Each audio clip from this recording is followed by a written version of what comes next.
사무엘하 15장 24절부터 30절입니다.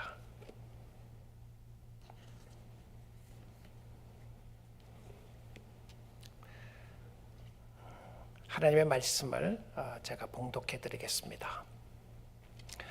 보라, 사독과 그와 함께한 모든 레위 사람도 하나님의 언약궤를 메우다가 하나님의 궤를 내려놓고 아비아달도 올라와서 모든 백성이 성에서 나오기를 기다리도다. 왕이 사독에게 이르되, 보라, 하나님의 궤를 성읍으로 도로 메어 가라.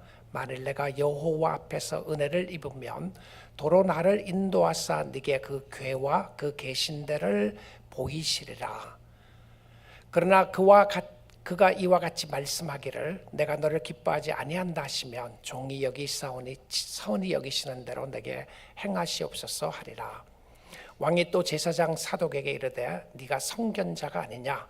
너는 너희의 두 아들 곧 네 아들 아히마스와 아히아달의 아들 요나단을 데리고 평안히 성읍으로 돌아가라. 너희에게 내게 알리는 소식이 올 때까지 내가 광야 나루터에서 기다리리라 하니라. 사독과 아비아달이 하나님의 궤를 예루살렘으로 도로 메어다 놓고 거기 머물러 있으니라. 다윗이 감난산 길로 올라갈 때에 그의 머리를 그가 가리고 맨발로 울며 가고, 그와 함께 가는 모든 백성들도 각각 자기의 머리를 가리고 울며 올라가니라. 아멘. 하나님의 말씀이었습니다.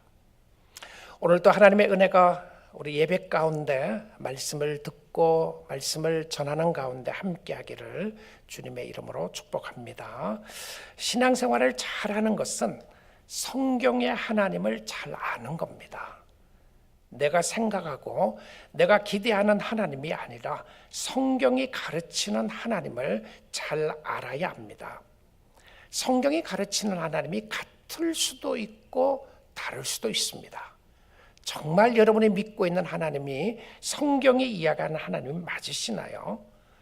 하나님은 사랑이십니다. 그래서 하나님은 무조건 나를 사랑해야만 합니다. 내가 죄를 지음에도 불구하고, 내가 하나님의 뜻대로 살지 않음에도 불구하고 하나님은 무조건 나를 사랑해야만 합니다라고 이야기를 한다면 뭔가가 하나님에 대해서 잘못 알고 있는 모습이 있습니다. 나를 사랑하시는 하나님은 조건 없이 사랑하지만 하나님의 자녀가 된 나에게는 하나님의 뜻대로 살기를 원합니다. 내가 하나님이 되는 것이 아니라 하나님이 하나님 되시도록 하나님을 섬기는 것이 성도의 올바른 성경적 가르침의 하나님이라는 사실입니다. 하나님은 무엇을 해도, 내가 어떤 잘못을 해도 무조건 사랑하신다. 정말 그럴까요? 여러분, 하나님의 사랑을 받는 조건에는 자격이 없습니다. 아무런 자격 없는 우리를 사랑하심에 맞지만, 그러나 우리가 하나님의 자녀가 되고 난 이후에는 우리의 삶이 예수 믿기 전이나 믿고 난 이후이나 전혀 다른 것이 없다. 그럴 수가 없다는 것이죠. 우리의 마음속에 거룩한 부담이 일어나기 시작합니다. 그 거룩한 부담은 하나님 뜻대로 살고 싶고 하나님과 교제하고 싶고 하나님을 잘 섬기고 싶은 마음이 우리의 마음속에 있다는 것입니다. 그래서 하나님을 잘 섬기는 분들은 하나님을 잘 알고 빨리 그분에게 순종하는 것이 축복입니다. 하나님을 하나님으로 모시고 사는 것이 귀한 축복의 모습인 것이죠. 우리는 사무엘하를 통해서 다윗의 삶을 보고 있고요, 다윗의 삶을 붙잡고 계시는 하나님을 보고 있습니다. 다윗은 아들 압살롬의 반역으로 인하여 이제 왕궁을 버리고, 왕국을 떠나서 광야길로 들어갔습니다. 지난주에 보았지만 놀랍게도 다윗과 함께하는 사람 중에서 가드 사람 이때와 그의 군사들 600명이 함께 동행하고 있었습니다. 사실 그들은 다윗 따라가면 별 이득이 없는 사람들이었습니다. 오히려 민심이 압살롬으로 향하고 있었기 때문에 압살롬 쪽으로 붙어야만 더 자기가 잘 될 수 있는 상황이었습니다. 다윗도 그에게 돌아가라고 했는데 이때는 다윗과 그의 하나님을 따르기로 결심을 합니다. 단순히 다윗만이 아니라 다윗을 통하여 만났던 하나님을 따르겠다고 결심을 하게 되죠. 그들은 기드론 시내를 지나서 광야길로 가게 되었습니다. 자, 그리고 난 이후의 말씀이 오늘 읽은 본문과 연결되는 부분입니다. 광야길로 이제 들어가고 있는데 너무나도 지치고 피곤하고 힘드는 상황에서 아들에게 배신을 당하게 되고 여러 가지 어렵고 힘드는 상황 속에서 광야길을 갔는데 오늘 주어진 이 말씀이 그 상황에서 나타나는 말씀입니다. 누가 법궤를 메고 오는 것입니다. 15장 24절 보겠습니다. 보라, 사독과 그에 함께한 모든 레위 사람도 하나님의 언약궤, 이게 법궤죠. 하나님의 언약궤 법궤를 메어다가 하나님의 궤를 내려놓고 아비아달도 올라와서 모든 백성이 성에서 나오기를 기다리니라. 사독과 그와 함께한 레위 사람들이 언약궤를 메고 나오는 장면입니다. 자, 이 언약궤는 다윗의 삶 속에 있어서 매우 중요한 역할을 하게 됐어요. 우리 사무엘하 6장에서 보았지만 이 법궤를 찾고 난 이후에 이것을 다윗성으로 가져오려고 하다가 레위인들이 매지 않음으로 쇠술에 싣고 오다가 나곤의 타작마당에서 소들이 띠므로 우사가 죽게 되는 그 사건이 있었습니다. 그리고는 다윗이 잘못되었음을 알고 이제는 메어 오벳 에돔의 집에서 메어 오는 축복의 역사가 있었어요. 그리고는 언약궤가 들어올 때 다윗은 춤을 추며 하나님을 찬양했던 그 법궤였습니다. 다윗에게 있어서는 하나님의 승리를 상징하는 것이었고요. 그리고 이 언약궤가 함께하고 있다고 하는 것은 하나님이 나와 함께하고 있다는 그 상징이었습니다. 이 법궤에 관한 이야기로 여호수아 때에도 이스라엘 백성들이 이제 가나안 땅으로 첫 관문의 앞에 섰는데 요단강이 있었어요. 수많은 군대가 요단강을 어떻게 건너요? 배도 없고 건널 방법도 없는데, 근데 하나님이 이런 상황으로 하나님이 역사합니다. 여호수아 3장인데요 13절 한번 보겠습니다. 온 땅에 주 여호와의 궤를 맨 제사장들의 발바닥이 요단물을 밟고 멈추면 요단물 곧 위에서부터 내리던 물이 끊어지고 한 곳에 쌓여 서리라.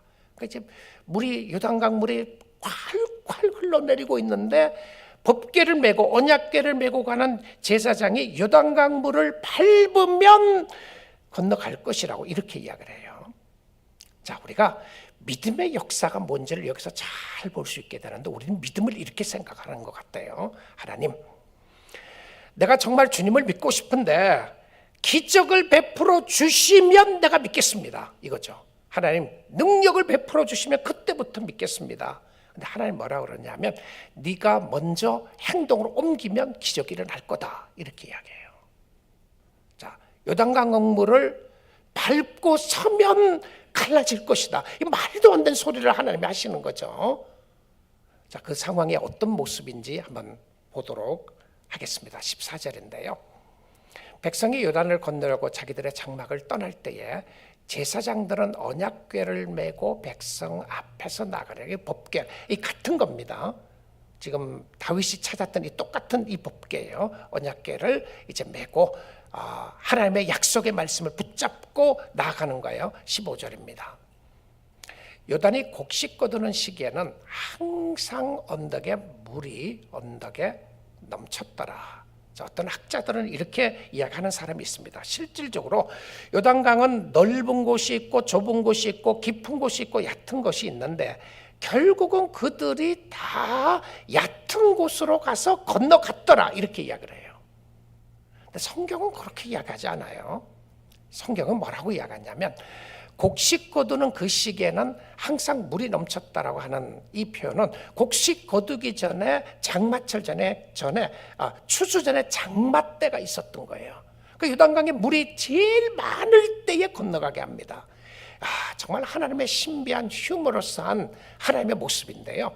하나님의 역사하심을 보게 되는 상황 속에서 하나님은 우리의 환경 속에 하나님의 강권적인 능력의 역사를 나타내기 위해서 어려운 환경이 더 어렵게 만드는 경우들이 있어요. 여러분, 그럴 때 있지 않습니까? 문제가 있는데 문제 하나만 있지 않고 여러 개가 한꺼번에 터질 때가 있죠. 아니 이 문제만 있는 것도 해결하기 어려운데 왜 이런 여러 가지 문제들이 한꺼번에 터지나. 여러분 성도들에게 있어서 한꺼번에 많은 문제와 어려움이 있을 때는 하나님의 기적을 보여주기 위한 놀라운 순간이라고 믿을 수 있기를 주님의 이름으로 축복합니다. 도저히 여러분 생각대로 안 되는 거예요. 여러분의 방법대로 안 되는 거예요. 돈 갖고 해결 못하는 거예요. 여러분이 가지고 있는 것 갖고 해결 못하고 더 큰 어려움을 주시면서 This is a time for you to trust me. 나를 전적으로 의지하라. 이렇게 이야기를 하는 거예요. 자, 물이 제일 많을 때 건너가게 하니까 얼마나 무서웠겠어요. 홍수가 나는 그때에 지금 건너라는 거예요. 지금. 자, 16절입니다. 물이 이제 제사장의 발이 언약궤를 메고 가는 제사장의 발이 닿습니다. 닿으니까 곧 위로서부터 흘러내리던 물이 그쳐서 사르단에 가까운 매우 멀리 있는 아담 성읍 벤두리에 일어나 한 곳에 쌓이고 아라바의 바다 여매로 향하여 흘러가는 물은 온전히 끊어지매 백성이 여리고 앞으로 바로 건너갑니다. 자, 그 다음에 17절 보겠습니다. 여호와의 언약궤를 맨 제사장들은 요단 가운데 마른 땅에 섰고, 질퍽질퍽한 땅이 아니에요.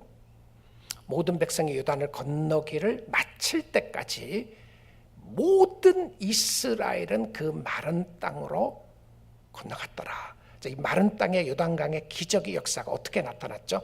법궤였습니다. 언약궤를 맨 제사장들이 가장 먼저 물에 닿자마자 물이 갈라지기 시작한 거였습니다. 그러니까 이 법궤는 하나님의 임재를 상징하는 것이었고요, 하나님이 함께함을 상징했고 하나님의 능력을 상징했던 것이었습니다. 자, 다윗의 인생에서 가장 힘들고 어려운 상황이 이때라고 그랬죠. 이런 상황 속에 이 사독과 아비아달이 언약궤를 메고 온 것이 얼마나 고마웠겠어요. 다윗에게요. 야, 너희들 정말 대단하다. 이럴 때 어떻게 언약궤를 메고 왔느냐. 그래야 될 것 같은데 다윗은 그런 표현이 성경에 하나도 없습니다. 다윗이 그렇게 말하지 않았음에도 불구하고, 가지고 오란 말을 안 했음에도 불구하고 다윗의 마음을 알아서 가지고 왔다고 우리는 생각할 수 있어요. 아마 하나님이 우리 편에 계시다고 하는 표현적인, 이게 사실 정치적인 의미에도 굉장히 중요한 거예요. 왜냐하면 아들 압살롬하고 이제 쿠데타를 일으켜서 쫓겨나는 상황이니까 하나님이 내 편에 있다. 그러면 제일 먼저 차지해야 될 게 뭐냐면 언약궤예요.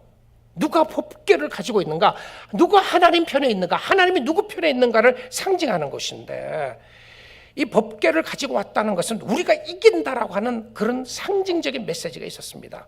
인간적으로나 영적으로 생각을 해도 그들이 너무 고마운 사람들일 거라는 생각이 듭니다. 다윗에게 충성하는 사람이었고요. 그런데 다윗은 고맙다는 말 한마디 안 해요. 그런 표현이 없어요. 그들에게 수고했다고 격려하는 말도 하나도 나오지 않아요. 그리고 오히려 다윗은 그것을 뭐라고 그러냐면, 야, 너 왜 갖고 왔냐? 도로 갖다 놓으라고 이렇게 이야기합니다. 자, 이렇게 중요한 법궤가 다윗과 함께하고 있는 것은 다윗에게만이 아니라 주위의 사람들에게도 매우 중요한 메시지를 주는데, 하나님이 우리 편이라고 생각할 수 있는 그 상황이었는데 그들이 가지고 왔던 법궤를 다시 갖다 놓으라고 그러는 거예요. 자, 25절 한번 보겠습니다. 왕이 사독에게 이르되, 보라, 하나님의 궤를 성읍으로 도로 메어 가라. 그래서 오늘 설교 제목이 도로 메어 가라라는 것입니다. 뭘 도로 메어러 가라는 거예요? 법궤를 다시 갖다 놓으라는 거예요. 자, 생각해 보십시오. 이제 메고 왔는데 지금 전쟁이 일어날 수 있는 상황이고 쿠데타가 일어나는 상황인데, 이 사독과 아비아달이 법궤를 메고 왔는데 법궤를 다시 메고 돌아가다가 예루살렘으로 가다가 무슨 일이 있으면 어떻게 해요? 어떻게 다윗은 이런 생각 한마디도 안 하고 갖다 놓으라고 그래요? 이게 인간적인 생각입니다. 그리고 뭐라고 그러냐면, 만일 내가 여호와 앞에서 은혜를 입으면 도로 나를 인도하사 내게 그 궤와 그 계신들을 보이시리라. 놀라운 신앙의 고백을 하는데요. 어떤 의미로 생각을 하면 이게 인간적으로 말이 안 되는 소리입니다. 그들의 헌신과 희생은, 그리고 그것을 다시 성읍으로 메어다가 갖다 놓으라 하다가 압살롬과 그의 군대를 만나면 어떻게 돼요? 이들이 죽는 거죠. 들키면 어떻게 해요? 사실 이런 거 다 추측에 불과합니다. 성경은 그런 이야기를 하나도 기록하고 있지 않아요. 오히려 다윗의 신앙 고백만 나오고 법궤에 대한 다윗의 신앙이 바뀌는 거에 대해서 이야기를 합니다. 자, 다시 한번 생각해 봅니다. 우리 사랑하는 성도 여러분, 내가 하나님을 잘 믿는다고 상징하는 게 뭐죠? 여러분에게 하나님의 임재를 상징하는 게 혹시 성경책인가요? 혹시 교회입니까? 내가 하나님을 잘 믿는다고 생각하는 게 혹시 여러분 여성들은 목걸이, 십자가 목걸이인가요? 귀한 거죠. 내가 그리스도인이다 확인할 수도 있고, 하나님이 나와 함께한다 확인할 수도 있고요. 성경책을 가지고 다니니까 하나님이 나와 함께한다 확인할 수도 있습니다. 내가 교회 다니니까 하나님이 이곳에 계신다고 확인할 수도 있는 부분입니다. 근데 특별히 구약시대 상황 속에서는 더 그런 모습이 있는 부분인데요. 그런데 다윗은 이 법궤를 가지고 다니는 것이 하나님의 임재의 상징이 아니라는 고백을 하기 시작합니다. 지금 구약시대인데요, 놀라운 신앙의 고백에 변화가 일어나기 시작해요. 자, 이것은 하나님이 내가 있는 곳에 오는 것이 아니라, 내가 있는 곳에 오는 것이 아니라 내가 하나님이 계신 곳으로 가겠다는 신앙생활에 변화가 일어난 겁니다. 그게 25절입니다. 이 관점을 이해하지 못하면 다윗이 인간적인 모습으로 보게 되면 그들의 충성을 짓밟아 버렸다고도 말할 수 있어요. 그런데 그렇지 않고요, 오히려 그들의 충성을 하나님께로 향하고 있는 것을 보게 됩니다. 도로 메어 가라. 만일 내가 여호와 앞에서 은혜를 입으면, 하나님의 은혜를 입으면 도로 나를 인도하사, 어디로 인도하겠다는 거죠? 예루살렘 성으로 인도하사 그 궤와 그 계신 데를 보이리라고 이렇게 이야기를 하고 있는 것을 보게 됩니다. 법궤가 있기 때문에 안전한 것이 아니라 하나님이 계시기 때문에 안전하다는 것을 확인하는 겁니다. 교회에 와서 하나님을 만나는 것만이 아니라 하나님이 나의 가정에도 계시고 나의 직장에도 계시고 내가 있는 일터에도 계시고 세상에도 계시기에 내가 그곳에 가서 하나님이 계신 그곳에 내가 나가겠다고 하는 상징이 더 중요하다는 거죠. 성경을 가지고 다니는 것 자체만이 하나님의 임재를 상징하는 것이 아니라 이 성경 속에 역사하시는 하나님을 알고 하나님과 함께 동행하는 것이 더 중요하다는 겁니다. 십자가의 목걸이를 메고 있기 때문에 하나님의 임재하심이 나와 항상 함께 있다는 그 상징이 아니라 내가 하나님이 계시는 그곳으로 항상 나가겠다고 하는 상징적인 모습의 변화가 일어난 것을 보게 됩니다.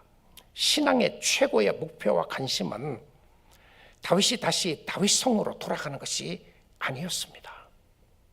우리는 이렇게 생각할 수 있어요. 야, 너 법궤 잘 메고 왔는데 고맙다. 근데 다시 갖다 놔라. 왜냐하면 내가 반드시 거기에 다시 들어갈 것이다. 이렇게 이야기하잖아요. 근데 사실은 다윗은 광야길로 나오면서 언제 돌아갈지 모르는 상황에서 나옵니다. 오히려 자기 아들과 전쟁을 일으키지 않고 아들에게 어떤 의미에서는 왕권이 그에게 있다는 것을 인정하고 나오고 있어요. 다윗의 삶 속에 하나님의 사람으로 놀랍게 변화되는 모습을 보여주는데요, 특별히 26절에서 보면 그렇게 나와 있습니다. 26절이 사무엘하 15장에서 굉장히 터닝 포인트가 되는 성경 구절인데요, 그러나 그가 이와 같이 말씀하시기를 내가 너를 기뻐하지 아니한다 하시면, 이거 하나님의 쪽에서 생각을 하는 거예요. 만약에 갖다 놓으라, 내가 언젠가는 하나님이 기뻐하시면 그곳을 인도하겠지만 내가 너를 기뻐하지 아니한다 하시면 종이 여기사오니 선히 여기시는 대로 내게 행하시옵소서 하리라. 야, 이제 우리가 보았던 다윗의 모습의 신앙의 회복이 시작하게 됩니다. 무엇이죠? 왕이 되는 것이 목적이 아니었어요.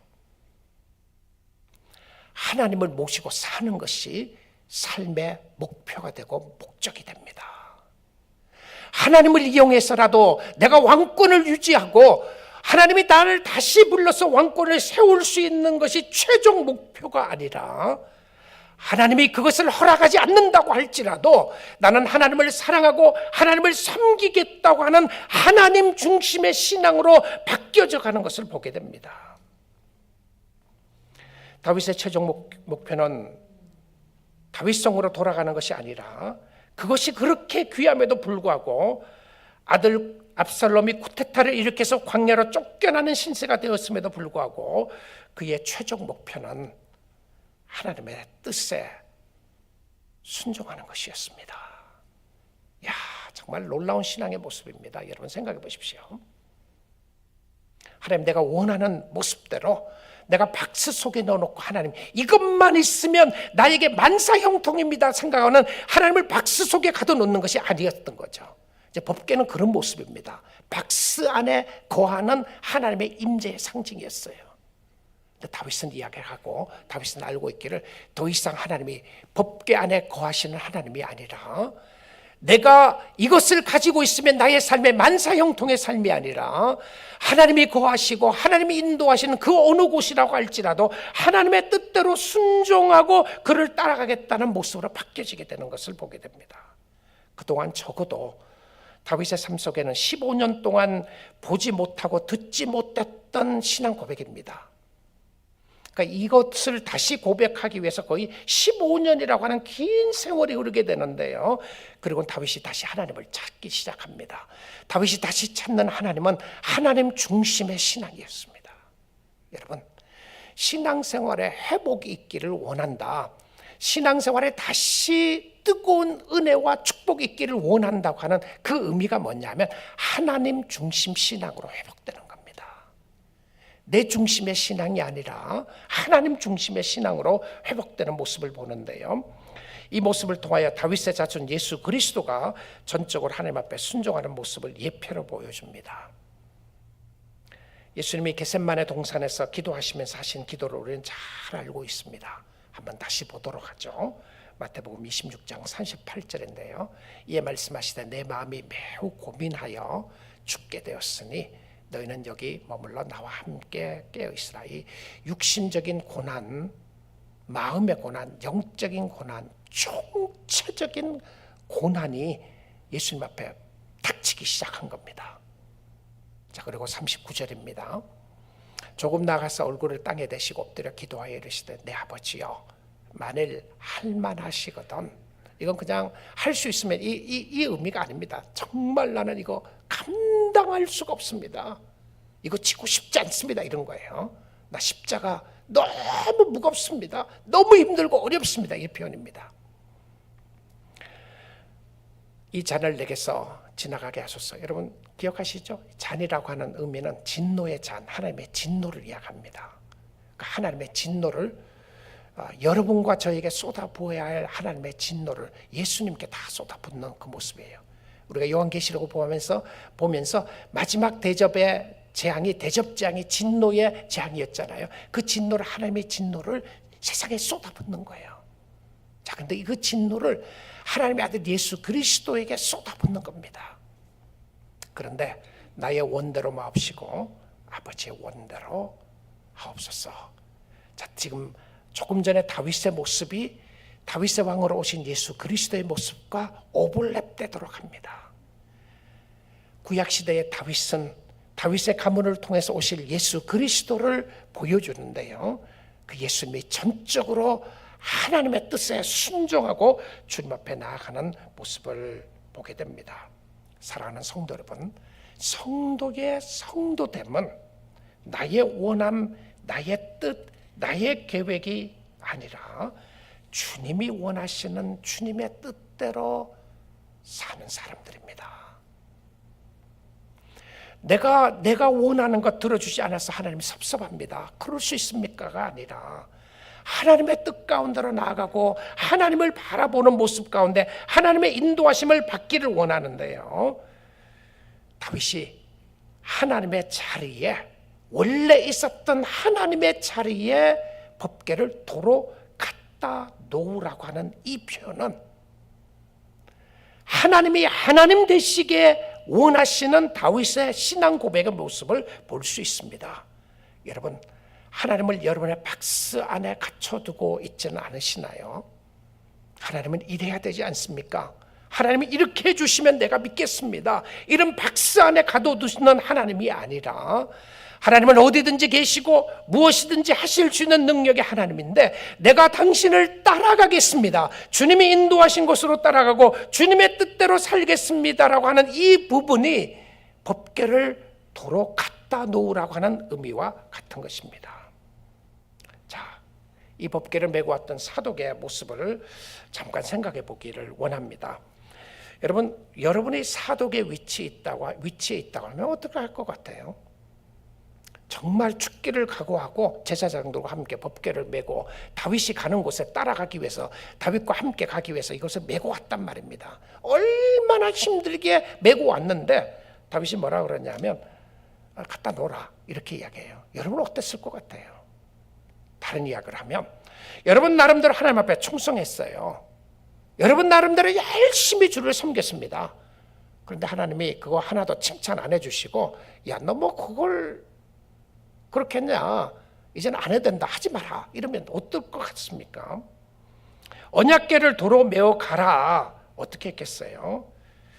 저는 금방 너무 섭섭했을 것 같다는 생각이 들어요. 하나님 그럴 수 있습니까? 내가 주를 위해서 지금까지 헌신했던 게 뭡니까? 이런 생각이 들 것 같아요. 칭찬 한마디 없고 이게 뭐야? 여러분 그런 생각 들지 않아요? 하나님에 대해서도요. 이게 뭐야? What is this? What are you trying to do? 도대체 하나님 당신 뭘 하려고 그럽니까? 우리 잠깐 멈춰서 한번 생각해 보면 좋겠습니다. 내가 하나님께 잘한 것, 하나님이 좋아하실 것 같다고 생각했는데 하나님이 받지 않는 것, 그것 때문에 여러분 화나지 않으셨나요? 내가 이렇게 주를 섬겼는데 왜 하나님이 이렇게 안 하시나요? 내가 수고했는데 알아주지 않습니까? 그런데 하나님 앞에 섭섭하다, 이거는 대부분 경우에요, 우리가 하나님을 잘 몰라서 그래요. 그러니까 내 나름대로의 헌신을 했던 거지 하나님의 뜻에 순종하지 않았기 때문에 오는 부분들이 많이 있을 수가 있습니다. 그런데 이 사독의 모습을 보니까 성경은 의도적일 수도 있어요. 뭐 다윗이 실질적으로 사독과 어떤 대화가 있었는지, 사독이 다윗에게 어떤 이야기를 했는지는 모르지만 성경은 그런 이야기를 기록을 하나도 안 합니다. 다윗에게 자신의 의견을 제시하지 않아요. 아니 다윗 왕이시였다 하면 한 번만 생각해 보시죠. 이것이 있어야 됩니다, 이런 이야기 했다거나 어떤 토를 다는 모습이 하나도 없어요. 근데 사실 사독이요, 다윗도 알았는데 사독이 굉장히 똑똑한 선견자였다, 선지자였다고 이야기를 해요. 그러니까 사독이라고 하는 사람은 단순히 제사장만이 아니었고 굉장히 선지자 역할을 했던 선견자의 모습도 있었던 것을 다윗이 알고 있었어요. 그럼 실제로 누가 더 똑똑해요? 다윗인가요? 이 상황에서 사독인 거예요. 어쩌면 사독이 더 발빠르게 움직였고 그의 계획과 생각이 더 옳을 수도 있었는데 성경은 다윗에게 절대적으로 충성하고 순종하는 사독의 모습으로 기록합니다. 27절인데요. 왕이 또 제사장 사독에게 이르되 네가 선견자가 아니냐, 이건 선지자가 아니냐, 시얼이라고 하는 표현인데요. 그러니까 굉장히 지혜로운 자가 아니냐 이런 표현입니다. 넌 정말 똑똑한 사람 아니냐. 너는 너희의 두 아들 곧 네 아들 아히마스와 아히아달의 아들 요나단을 데리고 평안히 성읍으로 돌아가라고 그렇게 이야기를 합니다. 돌아가라고 이야기를 해요.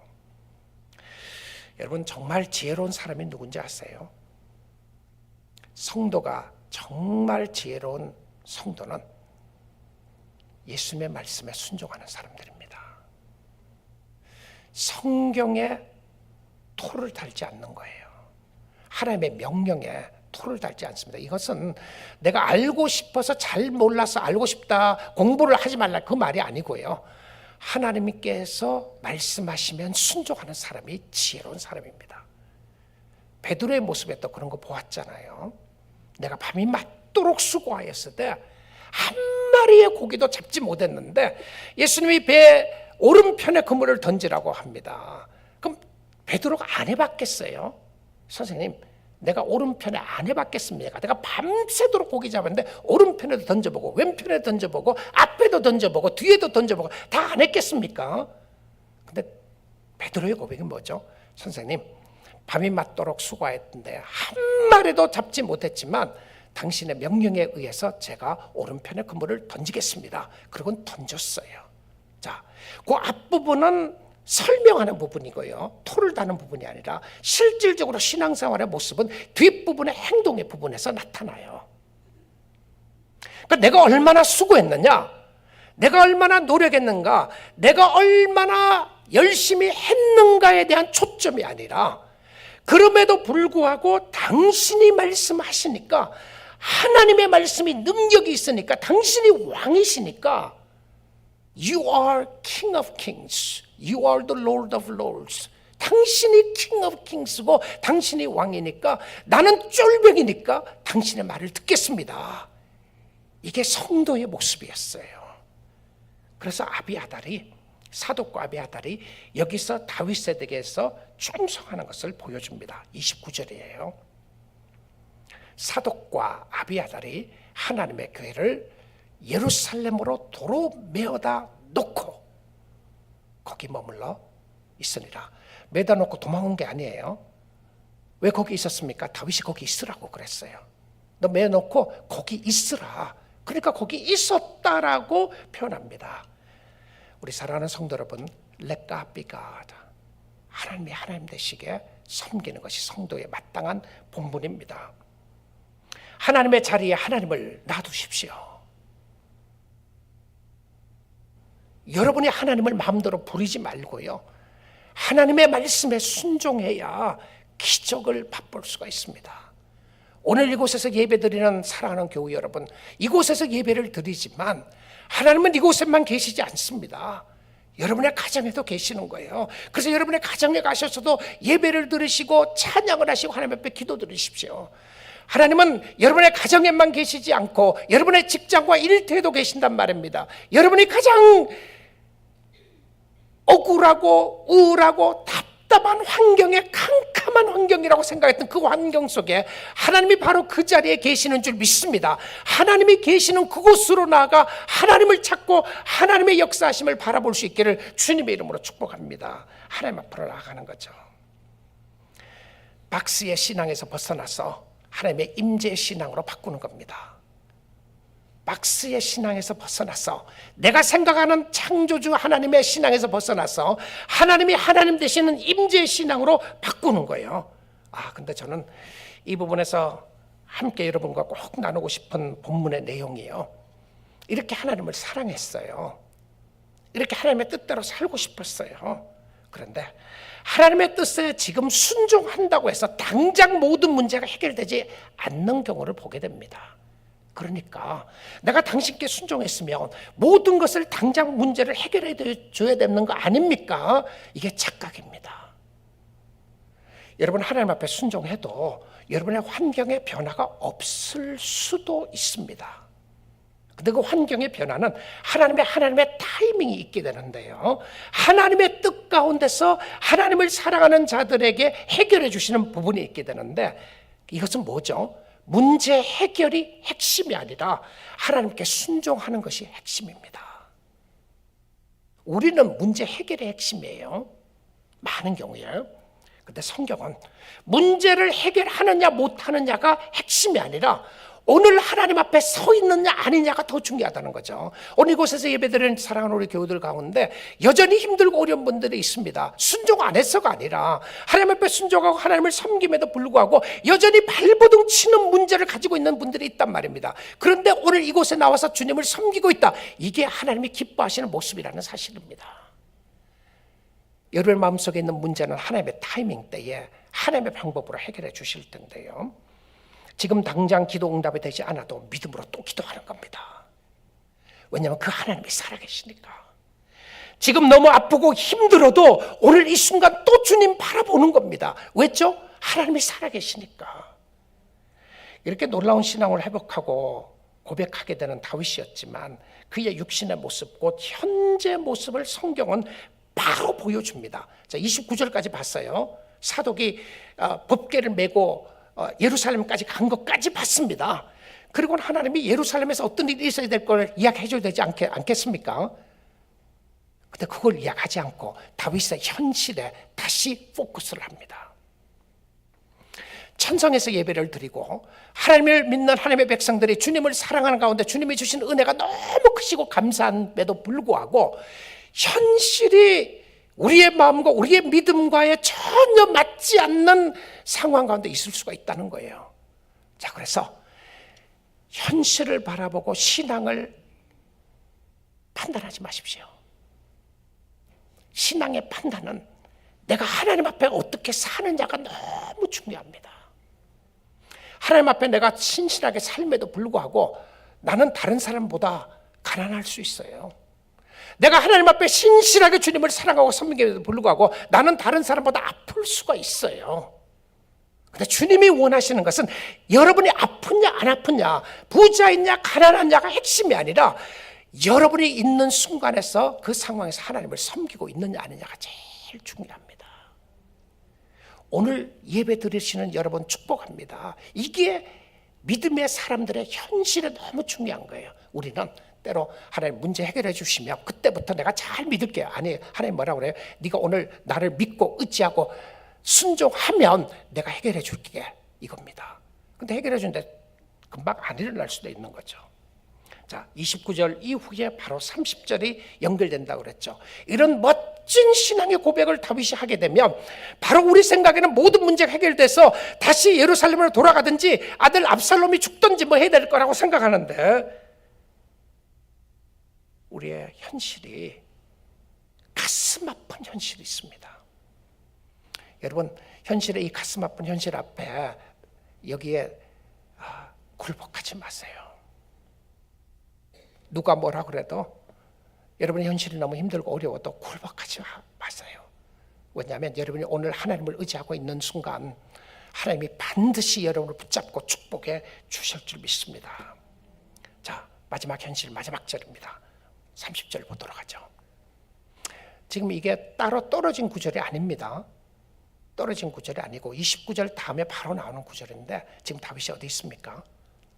여전히 광야에 있는데 다윗이 감난산길로 올라갈 때에 요것 이후에 다음 주에 볼 부분이 정말 다윗이 이 저주받게 되는 표현을 듣게 되고 정말 힘들고 어려운 상황을 가게 되는 모습을 보는데요. 그거 보기 전에 실질적으로 다윗의 모습에 가장 밑바닥을 그립니다. 그의 인생의 밑바닥을 그려줘요. 다윗이 감난산길로, 감남산이에요. 이것도요. 감남산. 감남산이라니까 예수님이 감남산에서 기도하셨던 모습을 연상케 하는 모습이 딱 떠오르게 되죠. 다윗이 감난산길로 올라갈 때에 그의 머리를 그가 가리고 그 얼굴을 가린 거예요. 맨발로 울며 갑니다. 아니 이게 다윗이라니까 지금. 이 시대의 예수를 고백하는 성공 위주의 신앙을 찾고 있는 사람들에게 이 구절은 없어야 되는 거 아니에요? Health and Wealth Gospel을 부르짖으면 예수 믿으면 다 건강하고 예수 믿으면 다 잘되고 하는 사람들에게는 이 구절은 빼야 되는 거 아니에요? 기도하면 모든 것이 다 해결된다, 다 잘 될 것이라고 했던 사람에게는 이 구절은 빼야 되는 거 아니겠습니까? 근데 바로 연결시켜요. 머리를 얼굴을 가리고 맨발로 울며 감람산을 올라가는 다윗을 상상해 보십시오. 자, 이것은 십자가에 못 박혀 돌아가실 그리스도의 모습과도 비슷한데요.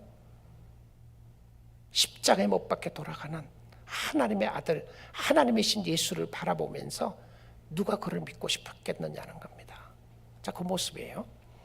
맨발로 울며 가고 그와 함께 가는 모든 사람들도 각각 자기의 머리를 가리고 있다. 도대체 낯을 들 수 없는 표현이잖아요. 머리를 가리고 울며 올라갑니다. 근데 같이 가는 사람들은 맨발로 간다는 표현은 없어요. 근데 다윗은 맨발로 갔다는 표현을 쓰고 있는데, 아니 왜 맨발로 갔을까? 잘 모르겠어요. 하나님의 산이었으니까 그랬는지 아니면 신발이 없었는지 모르지만 어쨌든 다윗의 비참한 현실을 그대로 그려주고 있습니다. 우리 사랑하는 성도 여러분, 하나님의 손에 붙잡힌 다윗입니다. 하나님의 뜻대로 살려고 하는 다윗이고요. 그러나 현재 죄악된 세상에서는 고통과 슬픔과 아픔이 여전히 존재하고 있음을 보여줍니다. 신앙인의 이 땅의 삶은 고통이 없거나 고난이 없는 삶이 아니라, 슬픔이 없는 삶이 아니라 그 가운데 역사하시는 하나님을 경험하는 삶이 신앙인의 삶이었습니다. 다윗만이 아니라 다윗과 함께하고 있는 그의 백성들도 슬픔을 함께 공감하고 동행하고 동참하고 있는 모습을 보여줘요. 예수님의 십자가를 지시기 바로 전에 제자들과 마지막 만찬을 한 이후에 감람산으로 올라갑니다. 사실 그것이 겟셋만의 동산이라고 하는 곳이죠. 그의 모습을 잠깐 한번 보겠습니다. 누가복음 22장 42절인데요. 22장 42절부터 44절 한번 보겠습니다. 이르시되 만일 아버지의 뜻이거든 이 잔을 내게서 옮기시옵소서. 아까 보았던 말씀과 같은 거죠. 그러나 내 뜻대로 마옵시고 아버지의 뜻대로 되기를 원하나이다 라고 이야기를 하십니다. 그리고 마지막 44절에 가서 보게 되면 예수님이 힘쓰고 애써 더욱 간절히 기도하시니 땀이 땅에 떨어지는 빗방울같이 되더라. 그러니까 예수님의 고뇌의 모습을 그리고 있어요. 이 다윗의 모습을 통해서 그리스도의 모습을 잠깐 조명해주는 모습을 보여주는데요. 다윗은 자신의 잘못으로 인하여 그리고 아들의 반역으로 인하여 고통을 당합니다. 슬픔을 당합니다. 그러나 예수님은 자신의 잘못으로 인해서가 아니라 다윗의 잘못으로 인해서, 나의 잘못으로 인해서, 예수님은 나의 죄를 인해서, 여러분의 죄를 인해서 예수님이 고통을 당하셨습니다. 다윗은 그의 아들 잘못과 자신이 죄를 지음으로 말미암아 자신이 지었던 죄로 그가 고통을 당했다면 하나님의 아들 예수 그리스도는 나의 죄를 위해서, 여러분의 죄를 위해서 고통을 당하셨던 분이셨습니다. 그리고는 우리를 살려주셨어요. 그리고 우리를 이 땅에 잠시 두었습니다. 잠시 두는 이 땅에 여러분에게 있는 영적인 아름답고 고귀한, 여러분이 가지고 있는 그 보화를 뺏으려고 하는 사단의 역사가 있는 거예요. 그래서 핍박합니다. 그래서 어렵게 합니다. 그래서 예수 못 믿게 하고 예수를 제대로 따르지 못하도록 하는 악의 세력들이 여러분의 심령 가운데 도사리고 있을 때가 있어요. 여러분을 유혹할 때가 있습니다. 그런데 그것 때문에 우리는 세상적으로 힘들고 어려울 수도 있지만 믿음의 사람들은 오늘 믿음으로 예수 그리스도 바라보는 은혜의 사람인 줄 믿습니다.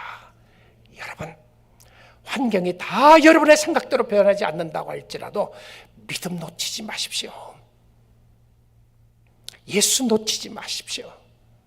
너무 힘들고 어려운 상황에 있을 때 하나님의 기적의 역사를 보게 하시는 하나님을 오늘 또 바라보시고 하나님 뜻대로 살 수 있기를 원합니다. 하나님이 하나님 되시게 두십시오. 하나님을 여러분의 생각 속에 끄집어 드리는 것이 아니라 여러분의 삶을 하나님께로 인도함 받을 수 있기를 원합니다. 주님이 원하시면 주님이 기뻐하시는 길대로, 주님이 인도하시는 길대로 내가 따라가겠나이다라고 고백할 수 있기를 원합니다. 다윗은 알았습니다. 자신이 진정 필요로 하는 분은 하나님이시라는 사실을 말입니다. 박스 속에 갇혀있는 하나님이 아니라 하나님의 임재하심이 있는 그곳에 나가기를 원했던 다윗의 모습을 바라보며 자신은 죄인이었지만 다윗의 목자이신 예수 그리스도가 온전히 죄가 없으신 하나님의 아들 예수 그리스도를 바라보며 그는 승리의 삶을 살 수 있었습니다. 오늘도 우리 모두 예수 바라보며 예수 안에서 승리하는 믿음의 모든 주의 백성들 다 될 수 있기를 주님의 이름으로 축복합니다. 아멘. 아멘. 우리 오늘 성찬식이 있는데요. 같이 한번 기도하겠습니다.